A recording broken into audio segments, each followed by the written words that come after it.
The pre-dawn chill of the high desert clung to everything. I flicked on the single bare bulb in the camp kitchen, its weak yellow light pushing back the oppressive darkness just enough. As the head cook for a remote geology camp, my day started when the stars were still out. The quiet hours before sunrise were usually my favorite part of the day. A peaceful time to prep for the hungry crew, but not this morning. This morning, the silence felt heavy, wrong. It started with a sound, a soft, wet scrape from just outside the kitchen's screen door. I froze, knife hovering over a mound of potatoes. We were miles from the nearest town, deep in Navajo territory. The camp director had warned us, respect the land, he'd said, his eyes serious. And if you hear something strange at night, stay inside. Don't go looking.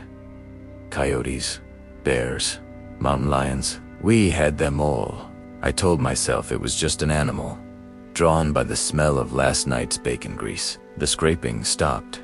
I let out a breath I didn't realize I was holding and went back to my chopping. The rhythmic thud of the knife on the cutting board was comforting, a familiar sound in the unnerving quiet. Then came the whisper. It was faint, like the wind carrying a voice from a long way off.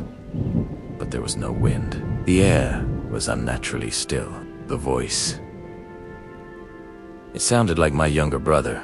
"Mark, let me in," it whispered, the sound seeming to come from right beside my ear. I dropped the knife with a clatter that echoed in the tiny kitchen. My heart hammered against my ribs. Mark was 1,000 miles away, in college. There was no way. It couldn't be him. He spun around, eyes darting into the dark corners of the kitchen. Nothing. Just sacks of flour, boxers of canned goods, and the hulking, silent refrigerators.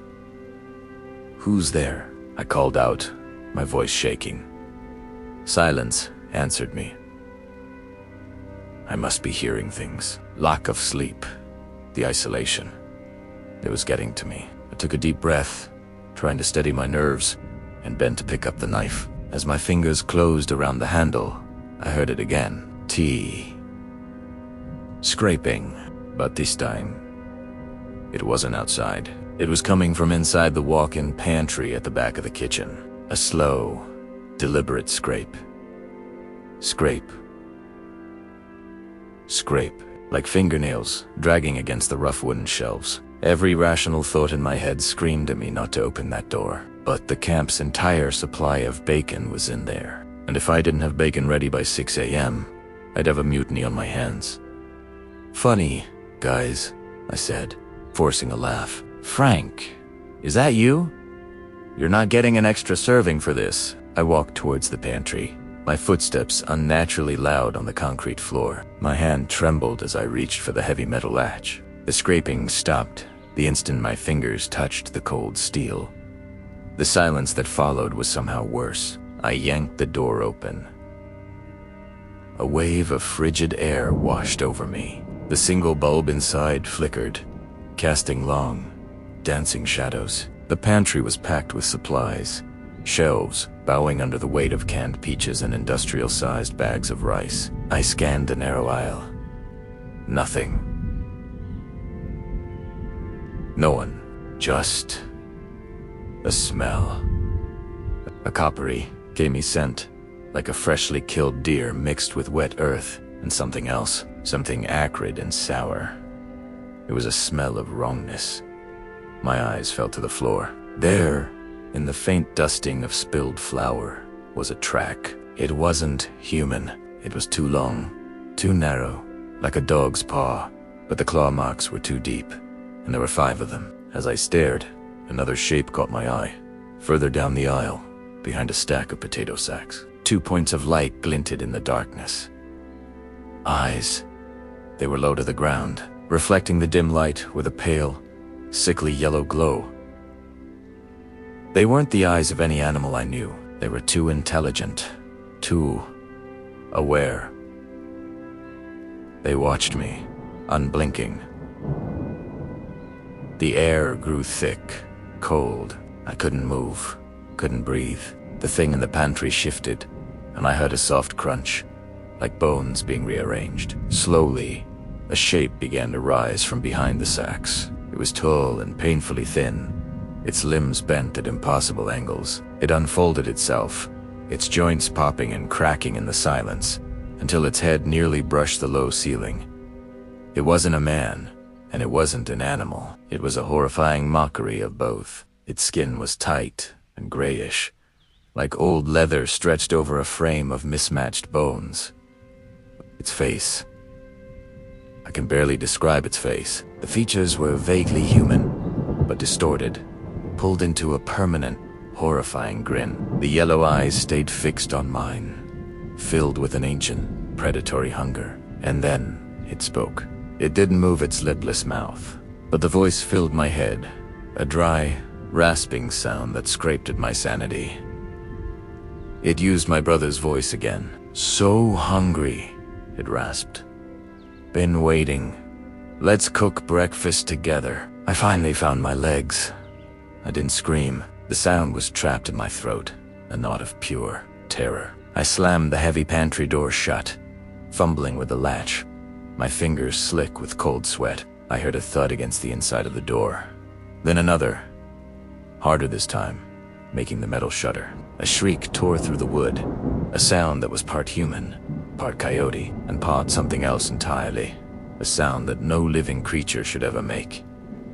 It was a sound of pure, unadulterated rage. I didn't wait to see if the latch would hold. I scrambled out of the kitchen, not even bothering with the door, and just ran. I ran out into the frigid desert dawn, not looking back. I could hear the sounds of splintering wood behind me, followed by that terrible, howling shriek echoing across the canyons. I didn't stop running until the sun was fully in the sky and I collapsed on the dirt track leading away from the camp. I never went back.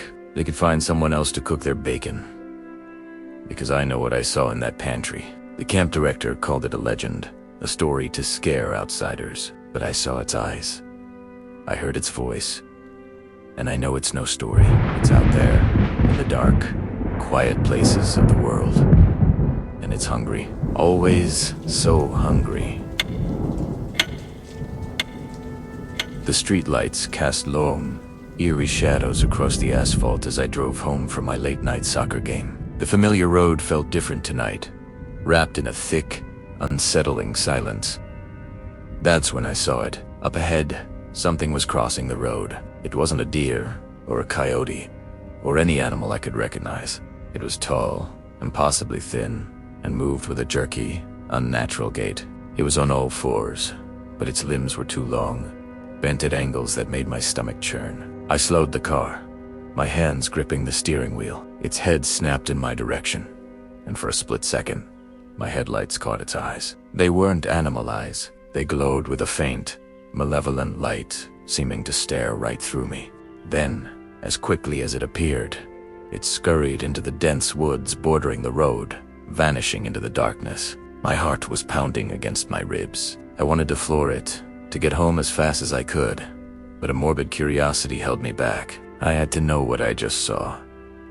Primera pulled over my car's engine humming in the other eye's silent night. I told myself it was just a trick of the light, a tired mind playing games after a long match, but the image was seared into my brain. The long, spindly legs, the glowing eyes, the way it moved, like a marionette, with its strings cut. I grabbed the heavy-duty flashlight from my glove compartment, its beam cutting a sharp cone of light into the oppressive darkness. I got out of the car, the cool night air doing little to calm my racing pulse. The woods were a wall of black, and the silence was deafening. No crickets, no rustling leaves, just an unnerving stillness. I took a hesitant step towards the edge of the forest where the creature had disappeared. "Hello," I called out, my voice sounding small and weak. A twig snapped deep within the woods. I froze, aiming my flashlight in the direction of the sound. The beam danced between the trees, revealing nothing but tangled undergrowth and ancient oaks. Then I heard it again, closer this time. A dry, rasping sound, like something being dragged across the forest floor. I started backing away towards my car, my initial curiosity now replaced with a primal fear. As I moved, the sound moved with me, mirroring my steps. It was stalking me. I fumbled for my car keys, my hand shaking uncontrollably. The dragging sound stopped. The silence that followed was even more terrifying. I stood there for what felt like an eternity, my breath caught in my throat, listening, and then a voice whispered from the darkness, just beyond the reach of my flashlight. It was a perfect imitation of my own voice. "Hello," it mimicked, the tone distorted, stretched, and utterly chilling. My blood ran cold. This wasn't an animal. This was something else entirely, something ancient and predatory. I didn't wait for another sound.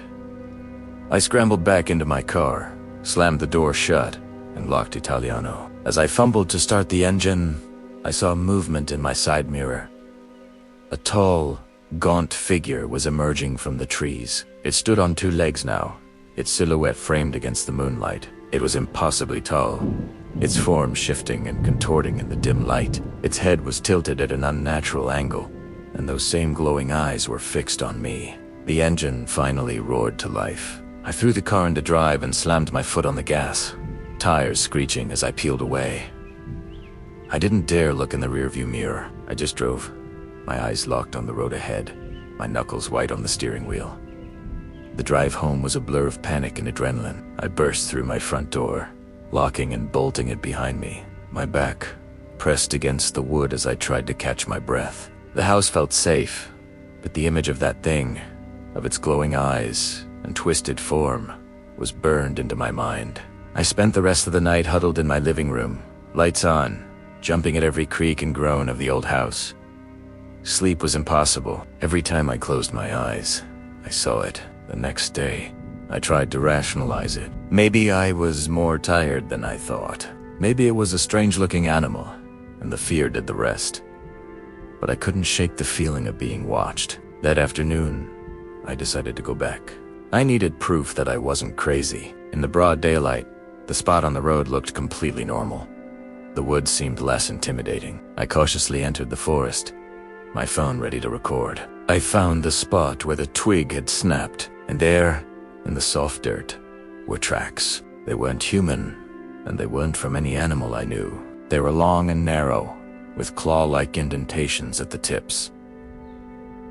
They led deeper into the woods. As I followed them, a strange feeling washed over me. The air grew cold, and the woods fell silent again, just like the night before. I found a small clearing a little further in. In the center was a pile of animal bones, picked clean. But what caught my attention was a tattered piece of clothing snagged on a low-hanging branch. It was a soccer jersey, the same type we wore in our league. My stomach dropped. I looked closer. It was torn and stained, but I could make out the number on the back. It was number 7. My number. A wave of nausea hit me. How? I hadn't lost my jersey. I checked my gym bag in the car. Mine was still there. This was a copy. A perfect, worn-out copy. Then I heard it again. That dry, rasping whisper carried on the wind. This time, it wasn't my voice. It was a woman's voice, praying softly. It sounded familiar. It sounded like my mother. I didn't think. I just ran. I sprinted out of the woods, not looking back, the sound of that crying fading behind me. I got in my car and drove away, and I haven't been back since. Some nights, when the wind howls just right, I think I can hear it, a whisper that sounds like someone I know, calling from a distance. I never answer. I keep my doors locked and my windows shut tight.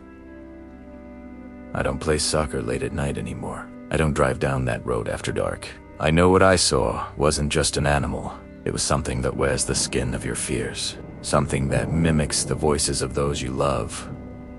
To lure you into the darkness, I don't know what it wanted, but I know I was lucky to escape. And I know it's still out there, waiting in the woods, waiting for someone else to get curious after a late night drive home. Thanks for tuning in to our story tonight. If you have your own chilling encounter you'd like to share, let us know in the comments. Don't forget to like this video and subscribe to the channel for more terrifying tales. Stay safe, and always check what's crossing the road. We've got some incredible stories lined up for you today that I seriously can't wait to share. But before we dive into all that, I'm super curious about something. Where in the world are you watching this from right now? Drop your city or country in the comments below. And just for fun, let me know what time it is for you. It's always so amazing to see how our community spans across so many different time zones. It really feels like we're all connected, no matter where we are. Alright, let's get into it. The hum of the drone was the only sound for miles. A tiny mechanical bee buzzing over the vast, empty expanse of the Arizona desert. I was out here on a contract, a simple land survey job for a development company. Fly the drone, map the topography, collect the data, and get paid. Easy. My base camp was a small RV, parked just off a dusty, forgotten service road. The first day was uneventful. The desert was beautiful in its own harsh whale red rock, stoic cacti, and a sky so big it felt like it could swallow you whole. The weirdness started on the second night. I was reviewing the drone footage from the day, watching the landscape scroll by on my laptop screen. That's when I saw it, a flicker of movement in a narrow canyon the drone had passed over. I paused the video, rewound, and played it back in slow motion. It was an animal, I thought at first. A coyote, maybe, but the way it moved, it was all wrong. It was lanky, unnaturally so, and it scurried over the rocks with a speed that didn't seem possible. It was there for a second, then gone, vanishing into the shadows of the canyon wall. I brushed it off. A trick of the light, a glitch in the video. The desert plays tricks on you. The next day, I sent the drone back to that same canyon, my curiosity getting the better of me. This time, I watched the live feed intently. The sun was high, baking the rock and bleaching the color out of everything. The canyon was empty. I flew the drone lower, sweeping it back and forth. Nothing. I was about to give up, chalking it up to an overactive imagination, when the feed suddenly crackled with static. The image flickered, then stabilized. The drone was looking straight down into a small alcove I hadn't noticed before, and something was looking back.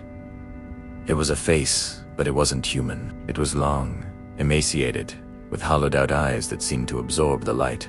The skin was stretched tight over bone, the color of dried clay, and its mouth was a lipless slit. For a horrifying second, our gazes met through the drone's camera lens. I felt a chill that had nothing to do with the desert night that was beginning to fall. I yanked back on the controls, pulling the drone up and away as fast as it would go. My heart was hammering against my ribs. What in the world was that? That night, sleep was impossible. Every gust of wind against the RV sounded like scratching. Every shadow cast by the moonlight looked like a tall, thin figure standing just outside my window. I kept the lights on, my laptop open, replaying that horrifying image over and over. I started searching online local legends, desert cryptids, anything. That's when I found the stories, the Navajo tales of the Skinwalker, a malevolent shaman who could transform into an animal, a creature that could mimic sounds and move with terrifying speed. The descriptions matched what I saw, the lanky form, the unnatural movement, the hollow eyes. I decided then and there, the job wasn't worth it. First light, I was packing up and getting out. I spent the rest of the night huddled in my RV, jumping at every noise. Just before dawn, when the sky was a bruised purple, I heard it. A voice, right outside my door. It sounded like a woman, crying softly for help.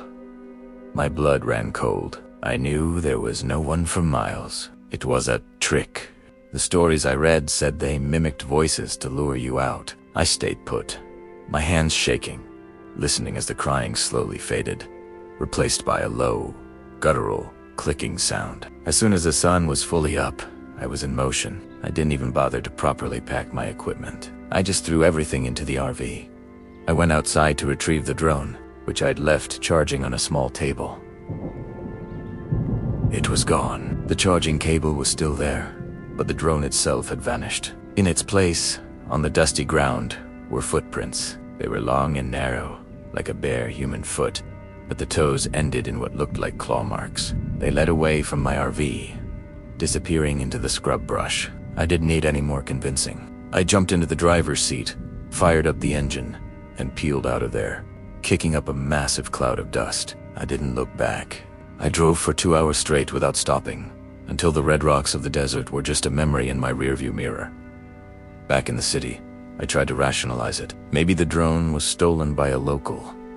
Maybe the face I saw was a shadow, but I know what I saw, and I know what I heard. A week later, the development company called, asking about the survey data. I told them my drone had malfunctioned and I couldn't complete the job. I forfeited the pay. It didn't matter. Then, the guy on the phone said something that made my heart stop. He said, "That's strange. We've been getting some weird data signals from that area for the past 2 days. It looks like a drone is flying survey patterns. We assumed it was you." I hung up the phone. My drone, it was still out there. And something was flying it. I never told anyone the full story. Who would believe me? But sometimes, late at night, I pull up the satellite map of that area. I zoom in on the red canyons and dusty plains. And I wonder, is it still out there, flying my drone, surveying its territory, watching, waiting? Some places are better left alone. Some secrets are better left, buried in the desert dust. Thanks for listening to my story. If you enjoyed it, make sure to hit that like button and subscribe for more tales from the shadows. Stay safe out there. The air on Christmas Eve was thick with the scent of pine and roasting turkey. I was at my girlfriend Sarah's family ranch, miles from the nearest town. A perfect picture of holiday cheer. Her parents were warm and welcoming. Her younger brother, Mark, was a bit quiet, but friendly enough. Everything felt normal, cozy even, until her father, a stern man with kind eyes, locked the doors and drew heavy curtains over every window as twilight bled across the snowy landscape. He casually mentioned it was just an old family tradition on the winter solstice, a way to keep the warmth in. But the look he shared with his wife told a different story. Later that evening, after a wonderful dinner, we were all gathered around the fireplace, sharing stories. That's when the first strange sound echoed from outside, a faint scratching against the far side of the house. Sarah's father stiffened, his hand tightening on the arm of his chair. "Probably just a branch," he said, his voice a little too loud, a little too forced, but we all knew there was no wind. The scratching came again, louder this time, more deliberate. It sounded like long nails dragging slowly down the wooden siding. Mark's face went pale. He stared at the window, his eyes wide with the fear I didn't understand. Then came the tapping, a rhythmic, 3-tap pattern on the glass of the living room window. Tap, tap, tap. It was precise, intelligent, not an animal. Sarah grabbed my hand. Her own was ice. "Don't look," she whispered, her voice trembling. "Whatever you do, don't look outside." Her father stood up and turned up the volume on the Christmas music, trying to drown out the unnerving sound, but we could all still hear it. A persistent, chilling invitation from the darkness. Suddenly, a voice whispered from right outside the window. It was faint, distorted, but unmistakably. "Sarah's dad, let me in." I forgot my scarf. We all froze. Sarah was sitting right next to me, her eyes filled with terror. Her father walked slowly to the door, his face a mask of grim determination. He didn't unlock it. Instead, he called out, "Sarah's right here with us. Who are you?" The whispering stopped. The silence that followed was heavier and more terrifying than the sounds had been. For a long moment, the only sound was the crackling fire and our own ragged breathing. Then, the doorknob began to jiggle. Violently, it twisted back and forth as if an immense force was trying to wrench it from its frame. The heavy wooden door shuddered in its casement. We all backed away, huddled together in the center of the room. The jiggling was accompanied by a low, guttural growling, a sound that seemed to vibrate through the very floorboards. It wasn't the sound of any animal I had ever heard. It was ancient and full of malice. Sarah's mother started quietly praying, her words a frantic, soft murmur. Mark was just staring at the door, completely frozen. Just as suddenly as it started, the shaking stopped. An eerie silence fell over the house again. We waited, barely daring to breathe. Then, a new sound began. A soft, wet scraping on the roof, directly above us. It sounded heavy, like something large and sinewy was dragging itself across the shingles. A clawed foot would scrape, then a pause, then another scrape. It was methodically moving towards the chimney. Sarah's father looked up, his face ashen. He grabbed a heavy iron poker from the fireplace, his knuckles white. "It's trying to get in through the chimney," he breathed. We all stared at the dark opening of the fireplace, where the fire danced merrily, oblivious to the horror unfolding above. A shower of soot and debris fell into the flames, making them hiss and sputter. The scraping sound was right at the edge of the chimney now. We could hear heavy, labored breathing echoing down the flue, a rasping, wet sound that turned my stomach. And then we smelled it. A foul, coppery odor, mixed with the smell of wet fur and decay, filled the room, overpowering the scent of pine and cinnamon. It was a predator's scent. The thing was in the chimney. It was coming down. Without a word, Sarah's father shoved a huge, dry log deep into the back of the fireplace, right into the embers. Flames roared up the chimney, a furious column of fire and smoke. An unearthly shriek tore through the night, a sound of pure agony and rage that seemed to come from the sky itself. It wasn't human. It was an animal. It was a scream of something ancient and unholy, and it went on, fading as the thing presumably scrambled away from the flames. The scraping on the roof became frantic, a desperate retreat, and then there was a heavy thud on the ground outside, followed by the sound of something large crashing through the trees and into the darkness. The rest of the night was spent in tense silence. No one slept.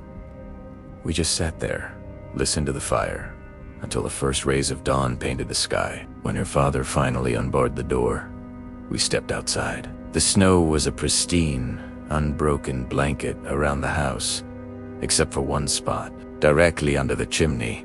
The snow was melted in a large, misshapen circle, and leading away from it, into the deep woods, was a set of tracks, unlike any I had ever seen. They started as something vaguely canine, but large, impossibly large. Then, after a few yards, they began to change, to elongate, morphing into the distinct shape of bare human feet, before vanishing completely at the edge of the forest. I never asked what it was, and they never offered an explanation, but I saw the truth in their eyes.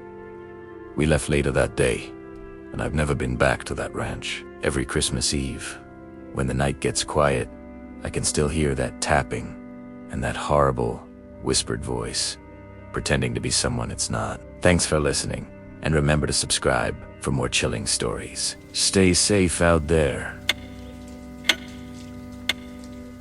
The call came in just after midnight. Another routine maintenance check on a remote oil field, but this one felt different from the start. The dispatcher's voice was strained, mentioning something about strange reports from the area and unusual animal sightings, equipment malfunctioning in bizarre ways. My partner, Dave, just laughed it off. He was a seasoned veteran of the oil fields, a man who believed in sweat, steel, and nothing else. I was younger, newer to the job, and maybe a little more open to the unexplained. The drive out was long and silent, the darkness of the West Texas plains swallowing our headlights. When we finally arrived, the silence was the first thing that hit me. It wasn't a peaceful quiet. It was heavy, watchful. The massive pump jacks stood like skeletal giants against the starry sky, but their usual rhythmic groaning was gone. They were all dead still. We split up to cover more ground. Dave took the northern sector, and I started my checks on the southern pumps. The air was cold, but it was a dry, unnatural chill that seemed to seep right into my bones. As I approached the third pump jack, my flashlight beam caught something on the metal ladder. It looked like deep gouges, almost like something with enormous claws had tried to climb it. I ran my fingers over the marks. They were fresh. That's when I heard it, a faint sound, carried on the wind. It was a soft, rhythmic tapping. I froze, trying to place the direction. It seemed to come from everywhere and nowhere at once. I radioed Dave. "Dave, you hearing anything weird over there?" His reply was staticky, but I could make out his usual gruff tone. "Just the wind. Kid, get back to work." But it wasn't the wind. The tapping grew louder, more distinct. It sounded like fingernails on steel. I swept my flashlight across the dark expanse of the field, my heart starting to hammer against my ribs. Nothing. Just the silent, looming machinery. I tried to focus on my checklist, my hands fumbling with the gauges. But the feeling of being watched was overwhelming. I felt eyes on me from the darkness. A primal, predatory gaze that made the hair on my arms stand up. I called Dave again, my voice trembling slightly this time. Dave, seriously, there's something out here. I'm hearing things. Silence, then a burst of static. ... Behind you. The radio cut out. A cold dread washed over me. I whipped around, my light cutting a frantic arc through the night. Nothing. Just empty, dusty ground. My blood ran cold. Was he messing with me? Dave wasn't the type for jokes, especially not on the job. Dave, come in. That's not funny, only static answered. Panic began to set in. I abandoned my checks and started running towards the northern sector, calling his name. The tapping sound started again, closer this time, faster. It was keeping pace with me. I didn't dare look back. I just ran, my boots crunching on the gravel path. Up ahead, I saw the beam of a flashlight on the ground, pointing towards a large storage tank. It was Dave's. As I got closer, I saw his toolkit lying scattered beside it, but there was no sign of him. I grabbed his flashlight and called his name again, my voice cracking. The only reply was an echo in that relentless tapping sound, which now seemed to be coming from on top of the storage tank. I slowly raised my light, my hand shaking so badly I could barely hold it steady, and that's when I saw it. Perched on the edge of the tank, silhouetted against the moon, was a figure. It was gaunt, unnaturally long-limbed, and crouched like an animal ready to pounce. It wasn't human. Its head turned, and its eyes glowed with a faint, predatory light, like a coyote's, but filled with a terrifying intelligence. It was watching me. The thing slowly, deliberately, raised a long, bony hand and tapped a single finger against the metal tank. Tap, tap, tap, tap.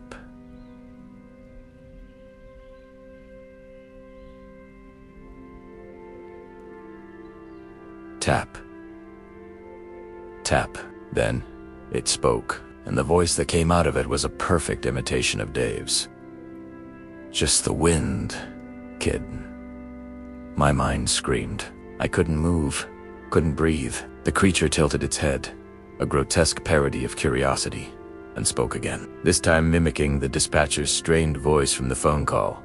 Unusual animal sightings. It was replaying everything. The thing unfolded itself from its crouch, standing to a height that was impossibly tall. Its joints cracked and popped with an unnatural sound as it straightened, its form shifting and elongating in the dim light. It took a step towards the edge of the tank, its movements jerky and wrong, like a puppet being controlled by an unseen hand. It was toying with me, savoring my fear. I finally broke free from my paralysis. I turned and ran, not back to the truck, but towards the only place I could think of, the small, reinforced control shed in the center of the field. I could hear it drop from the tank with a heavy thud, and then the sound of its footsteps behind me. They weren't human footsteps. They were heavy, fast, and had a strange, dragging quality. I risked a glance over my shoulder.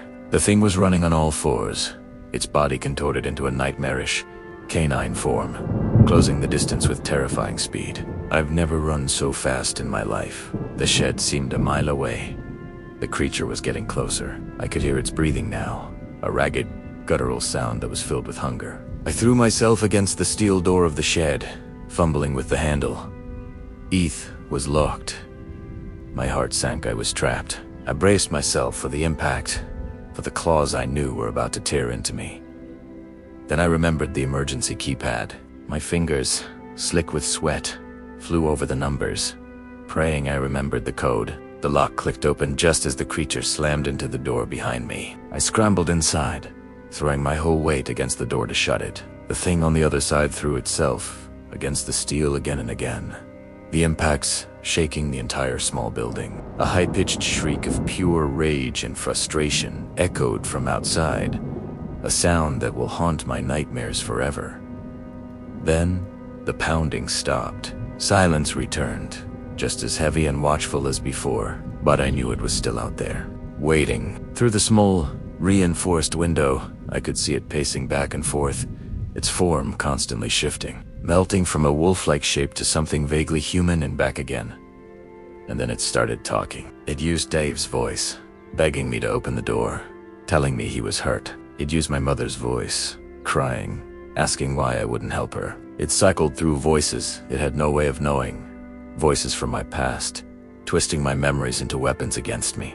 I huddled in the corner, covering my ears, trying to block out the psychological torment. I stayed in that shed until the first rays of dawn broke over the horizon. As the sun came up, the creature let out one last, frustrated scream and melted back into the shadows of the plains. When the recovery team found me, they found Dave's truck, his tools, but not him. They dismissed my story as a stress-induced hallucination. But I know what I saw. I quit my job that day. I left West Texas and never looked back.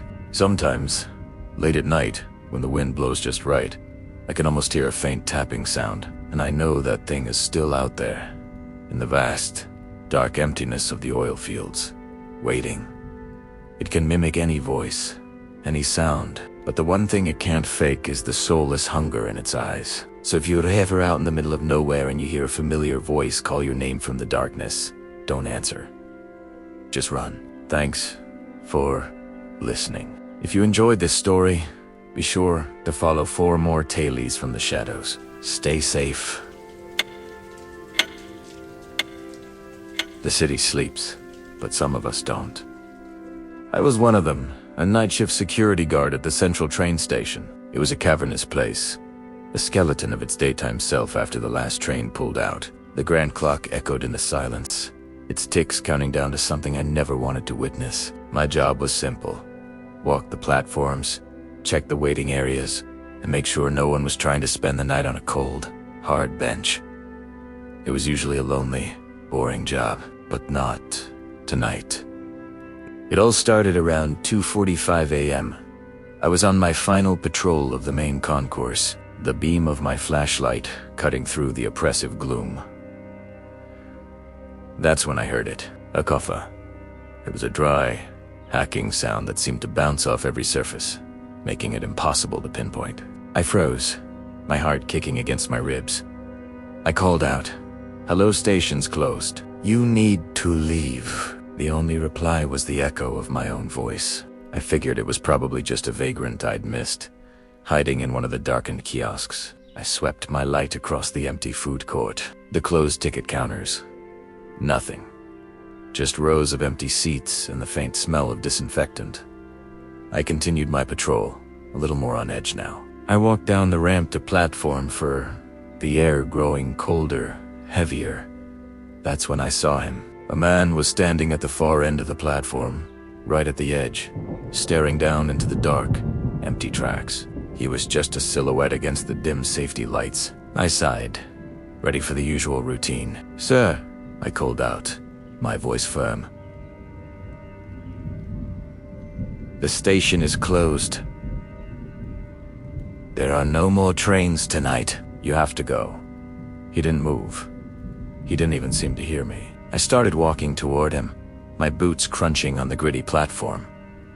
The closer I got, the weirder the scene became. He was wearing old, worn-out clothes, but what struck me was his posture. He was hunched over, his arms hanging almost to his knees, his head cocked at an unnatural angle. It looked wrong, painful. "Sir, did you hear me?" I said, now only about 20 feet away. "It's time to leave." He slowly, and I mean slowly, turned his head to look at me. The movement was jerky, like a puppet on a string. I couldn't see his face clearly in the shadows, but I could feel his eyes on me. A wave of pure, primal fear washed over me. Every instinct in my body screamed at me to turn and run, but I was in uniform. I had a job to do. I took another step forward, my hand resting on the heavy maglite of my hip. "Let's go, buddy. I don't want to have to call this in." That's when he spoke. His voice wasn't human. It was a low, guttural rasp, a sound that seemed to scrape its way out of his throat. But what he said chilled me to the bone. He repeated my words back to me, perfectly mimicking my tone, my inflection. "Let's go, buddy. I don't want to have to call this in." My blood ran cold. It wasn't a recording. It was a perfect, live mimicry. "How?" Then he straightened up. The sound that followed is one I'll never forget. It was a wet, sickening crackle of bones rearranging themselves. A griotailleur, his limbs elongating in the dim light. The shape of him was shifting, twisting, melting into something else. It was no longer a man. The silhouette was becoming leaner, more feral. I was paralyzed, my flashlight beam trembling on the grotesque transformation happening before my eyes. The hunched form stretched and reformed into the shape of a large canine, like a coyote or a gaunt wolf, but it was far too large, its proportions all wrong. It stood on its hind legs for a moment, its head snapping towards me. 2 points of light ignited in the darkness where its eyes should be, glowing with a malevolent, yellow-green fire. Then it dropped to all fours, its new form moving with an unnerving, fluid grace. It wasn't walking or running, it was flowing across the platform. The sound of its claws, a sharp click-clack-click on the concrete, was the only sound in the dead silent station. It was moving parallel to me, keeping its distance, its glowing eyes never leaving mine. It was toying with me. Haunting me. My training, my sense of duty, it all evaporated. I was prey. I turned and scrambled back up the ramp, my feet slipping, my breath catching in my throat. I didn't dare look back. I could hear it behind me, the rhythmic clicking of its claws getting faster, closer. I burst back into the main concourse, fumbling for my radio. "Dispatch, this is Guard 3. I have an intruder on platform 4. I need backup now." My voice was a panicked squeak. The radio crackled back. "Copy, Guard 3. What's the nature of the intruder?" What could I say? A man turned into a monster. They'd think I was crazy. Aggressive. Animal. A large canine. I stammered, backing away toward my small security office. The clicking stopped. The silence was even worse. I scanned the massive, empty hall. The shadows seemed to stretch and writhe. Where did it go? Then, from the speakers of the station's PA system, a sound echoed through the hall. It was a cough. The same dry hacking cough I'd heard earlier. But this time, it was everywhere, broadcast from every corner of the station. My heart hammered against my ribs. It was in the system. How could it be in the system?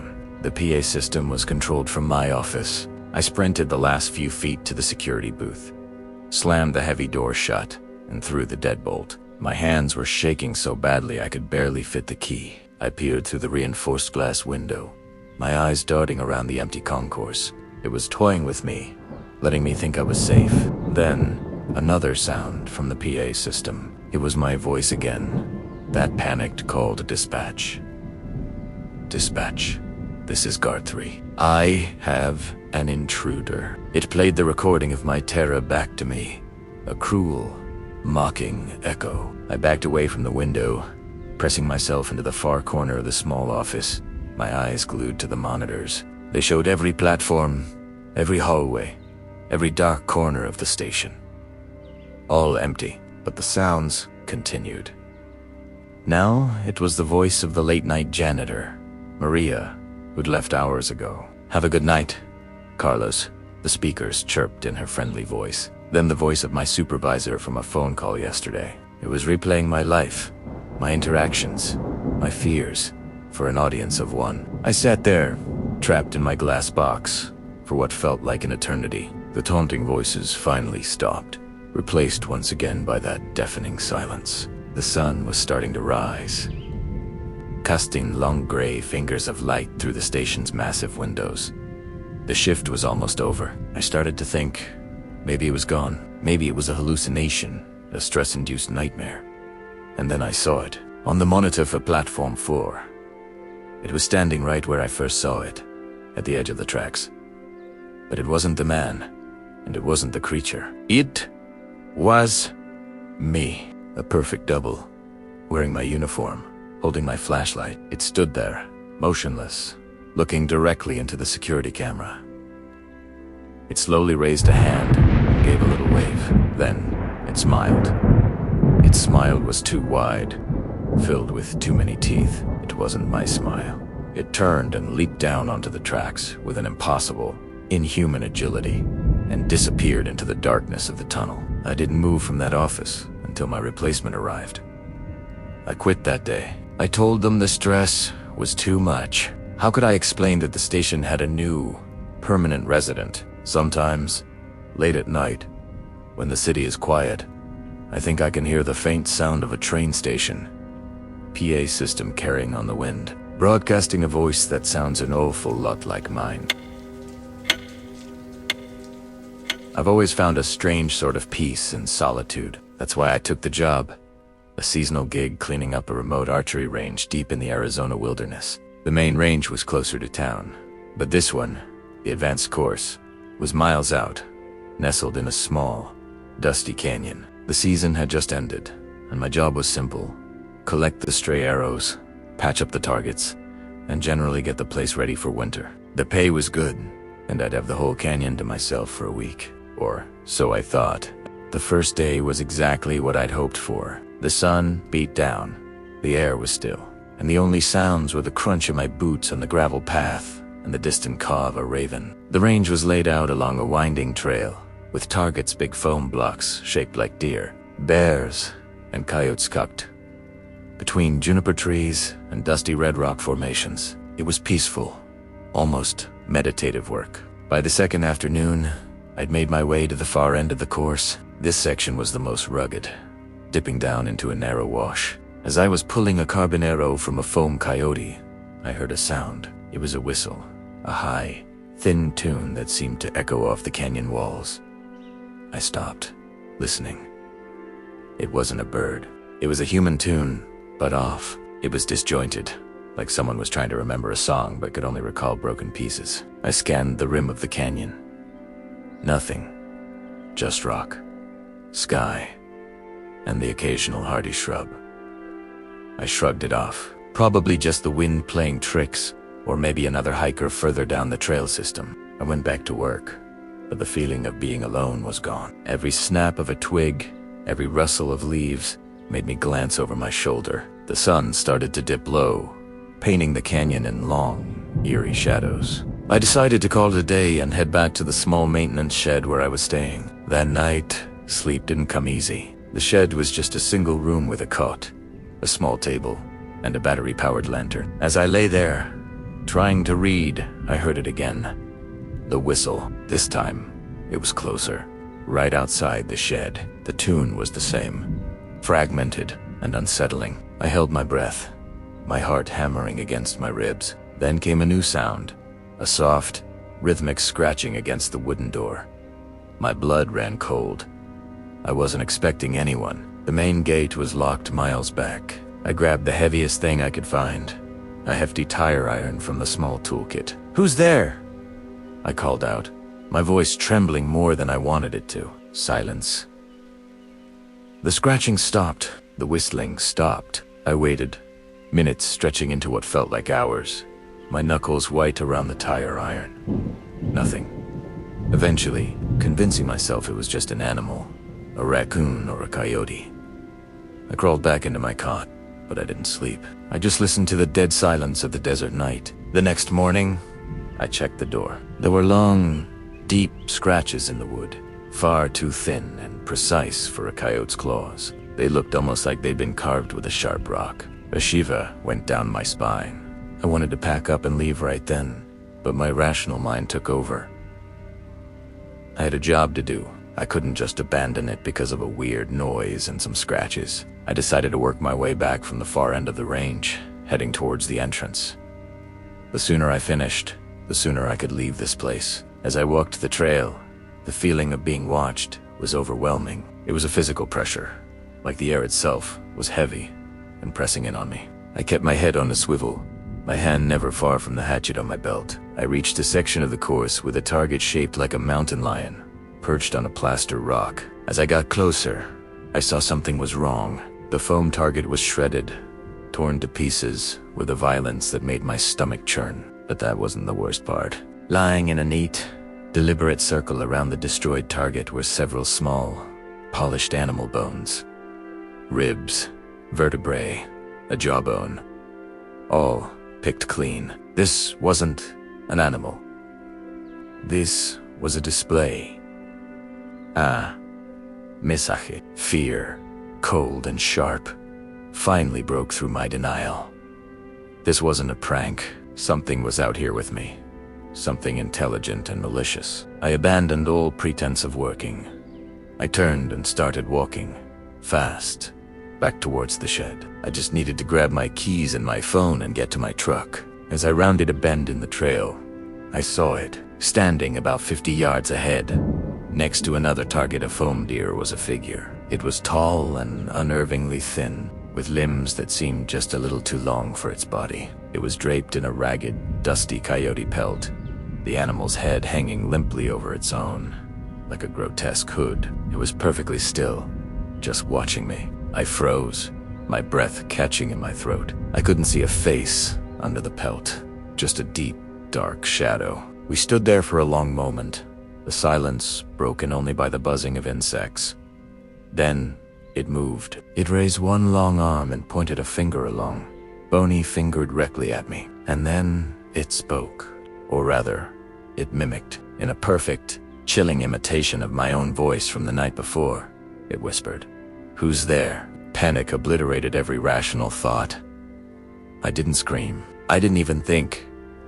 I just turned and ran. I ran blindly, not back towards the shed, but away, scrambling up the loose rock of the canyon wall, desperate to put distance between me and that thing. Rocks slid under my feet, branches tore at my clothes, but I didn't stop.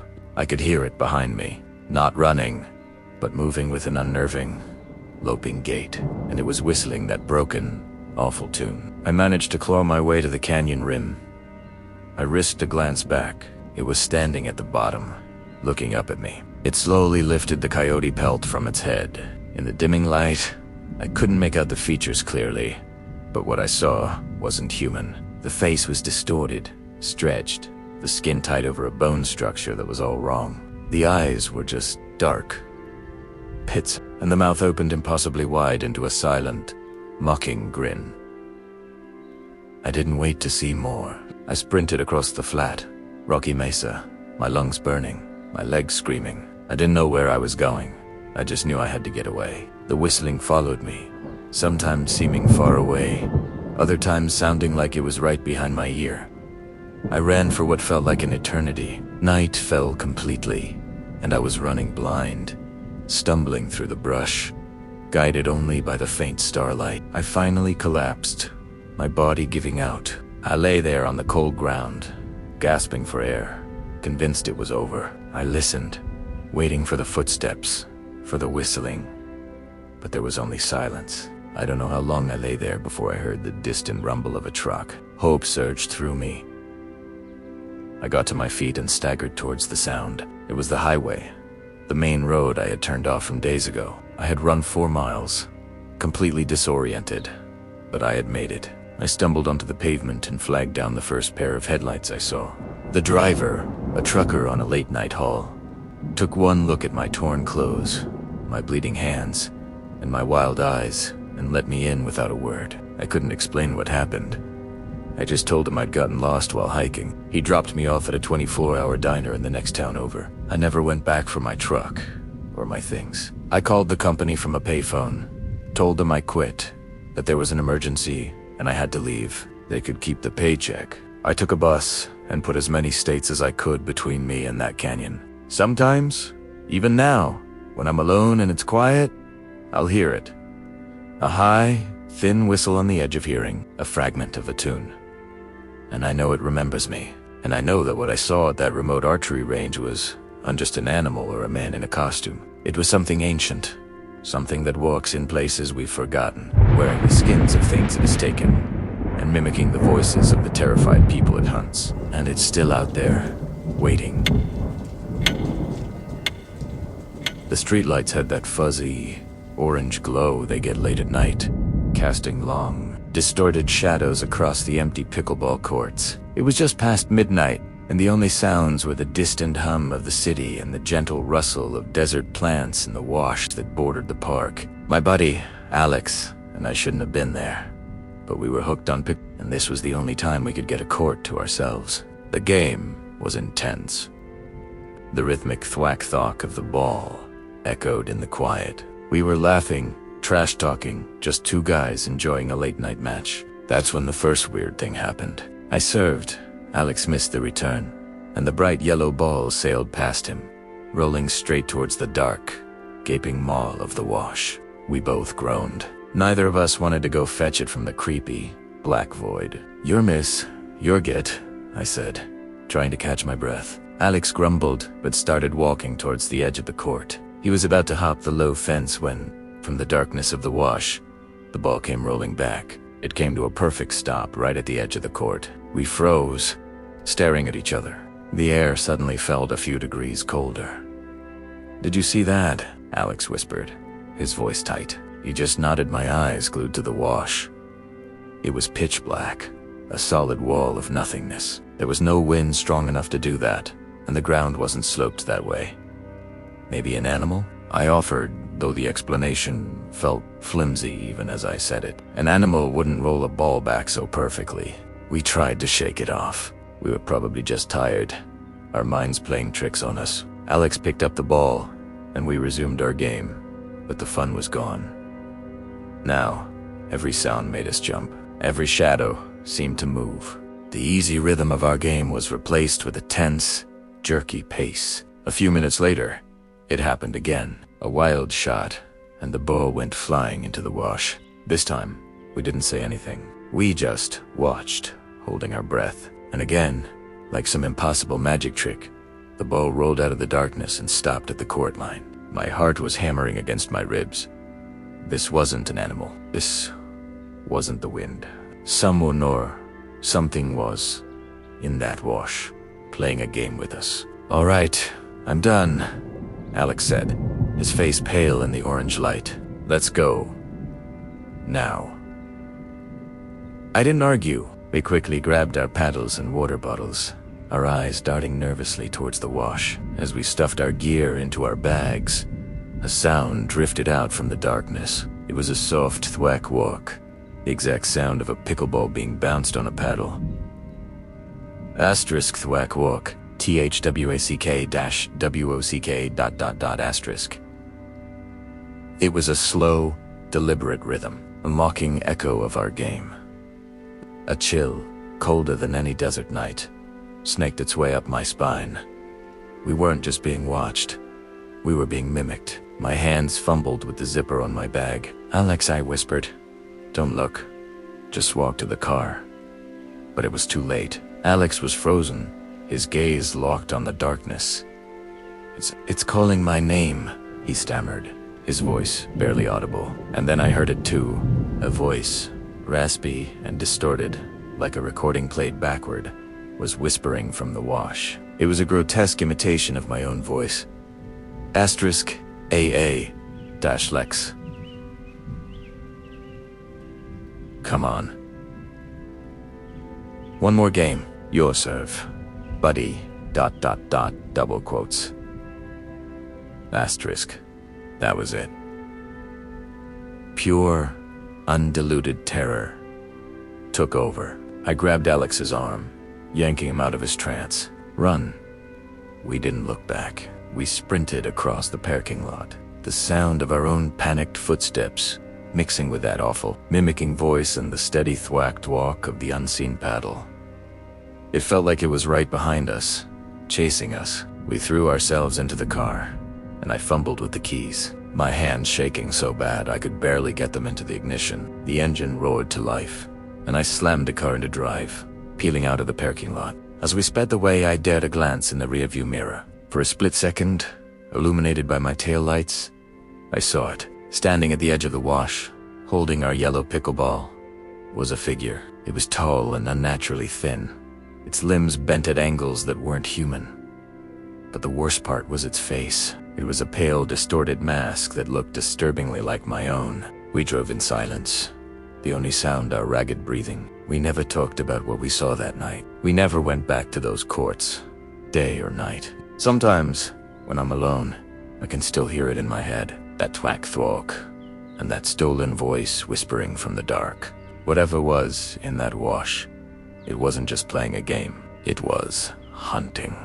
And I think, for some reason, it wanted to wear my skin. Thanks for tuning in to the story tonight. It's a chilling reminder that some places are best left alone after the sun goes down. If you enjoyed this, please hit that like button and consider subscribing for more terrifying tales. Stay safe out there, and see you in the next video.